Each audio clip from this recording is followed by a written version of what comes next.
Well, we are putting your feet in the spotlight this morning. There is a foot clinic here in the city for those with diabetes and those who are at high risk. We have the co-founder, Dr. Daniel Shafran, here with us, as well as Sean Darville, who is a patient at the clinic. Welcome to you both. Thanks for having us. Two of us here with diabetes, so this is an important conversation. Doctor, let's talk about the importance for having people's feet checked.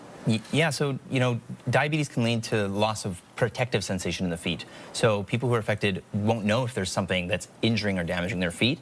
And it's important because it's common. It happens to up to 1 in 3 patients with diabetes. And it's the leading cause of a non-traumatic amputation. And it's really, it's a tough thing to live with. It leads to infections and hospitalizations. And the risk of the mortality rate is similar to that as if you pooled all cancers together. Wow. So it's really underappreciated for how serious foot ulcers are. Yeah, that is very serious. And Sean, you've been through this. Yeah, I got diagnosed with a foot ulcer probably 2.5 years ago. And it took me a little while to really understand the consequences of what could possibly happen.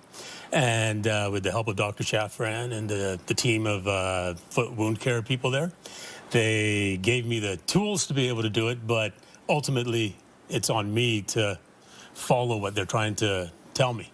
And it took a little while for me to get 100% on board with the offloading of on the foot. And once I was able to do that, the progression was like crazy. It was just all of a sudden it started to heal up. Wow. And yeah, now I just do mostly preventative stuff with Dr. Shafran and his team. So, Doctor, your clinic provides all kinds of great services, but it's getting the people in the door to make sure that they're taking care of themselves. What should people be looking for or feeling for if they have diabetes and it could be in jeopardy? Yeah, so the most important thing and the simplest thing is, I would say, just look at your feet every day. And if you can't, have someone else do it. Or there's tricks like you could lay a little mirror on the floor and hold your foot over it just to make sure you're seeing if there's any problems. Because again, some of these folks will not be able to feel if there's a problem.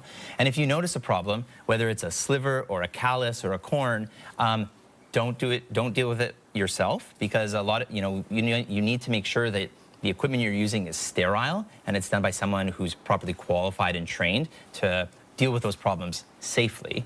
For those in particular with diabetes, I would also say ask your doctor or your nurse practitioner to do a simple foot exam and to test you to see if you've perhaps have lost or impaired protective sensation of your feet. And Sean, is that what happened to you? You didn't feel what was going on? I didn't feel, because I have diabetic neuropathy as well in my feet. And so therefore, I didn't feel it, but I noticed it once it started to come through the sock, right? And then I got my wife to check it, and my wife, thankfully, she helps me with looking at the bottom of my feet a lot. So. Wives are good at telling us what to do when it comes to medical stuff. I know, Doctor, really quickly before you go, what else does the clinic offer for people out there who may have some foot issues? So the idea is we're a one-stop shop for patients with type 2, with type 1 or type 2 diabetes. So we offer medical specialty management of diabetes. We've got diabetes educators.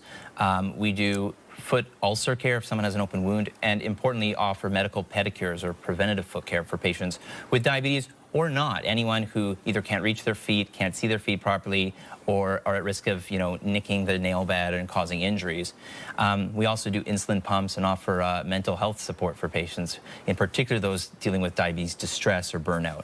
Okay. So one-stop shop, yeah. Plenty of stuff, and it's a tremendous resource for anybody who's dealing with the disease like I do, like you do. You betcha. Thanks so much for both of you coming in today. Thanks it's for having us. A lot to take in. There's more information. You can find that by visiting edmontondiabetes.ca.